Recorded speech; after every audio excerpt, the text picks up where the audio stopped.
Hello viewers, welcome to friends of farmer. আজকে চলে এসেছে একটা নতুন টপিক নিয়ে আপনাদের সাথে আলোচনা করার জন্য। আমরা দেখতে পাচ্ছি আশেপাশে এখন হালকা বৃষ্টি, আর এই ওয়েদার একটু ঘাসপালাটা বেশি জন্ম নেয়। তা আপনারা সবাই জলদি মারা বা প্যারাকুয়াট বা যেটা ঘাস মোড়া বলে অনেকে আপনারা চেনেন, সেটা ইউজ করে থাকেন। কিন্তু এগুলো কিন্তু পার্মানেন্ট সলিউশন নয়। কয়েকদিনের মধ্যেই আপনারা দেখবেন ওখানে আবার নতুন করে ঘাস জন্ম নিচ্ছে। যদি আপনাদের ওখানে কিছু রোপণ করা থাকে, কিছু লাগানো থাকে, সেক্ষেত্রে তো ঠিক আছে।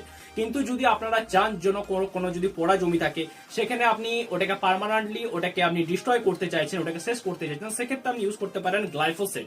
ওইখানে যদি আপনি গ্লাইফোসেট ইউজ করেন, আর গ্লাইফোসেটটা যদি তরল হয়, পাতাও পাওয়া যায় মার্কেটে আর তরলও পাওয়া যায়। যদি আপনি তরলটা ইউজ করেন, সেখানে যদি 250 গ্রাম যদি নুন ইউজ করতে পারেন, আর রোদে যদি ওটা ইউজ করতে পারেন, 10-12 দিনের মধ্যে খুব ভালো রেজাল্ট পেয়ে যাবেন। আমি স্ক্রিনে কিছু ভালো ভালো কোম্পানির প্রোডাক্ট শো করিয়ে দেবো, আপনি সেটা চুজ করে আপনি বাই করতে পারেন। আর প্যারাকুয়াটের তো আমি আলাদা করে একটা ফটো ওটাও স্ক্রিনে দিয়ে দেবো, যেটা আপনাদের চুজ করতে সুবিধা হবে। তো ধন্যবাদ বন্ধুরা, আবার দেখা হচ্ছে পরবর্তী টপিক নিয়ে। ততক্ষণের জন্য ভালো থাকুন।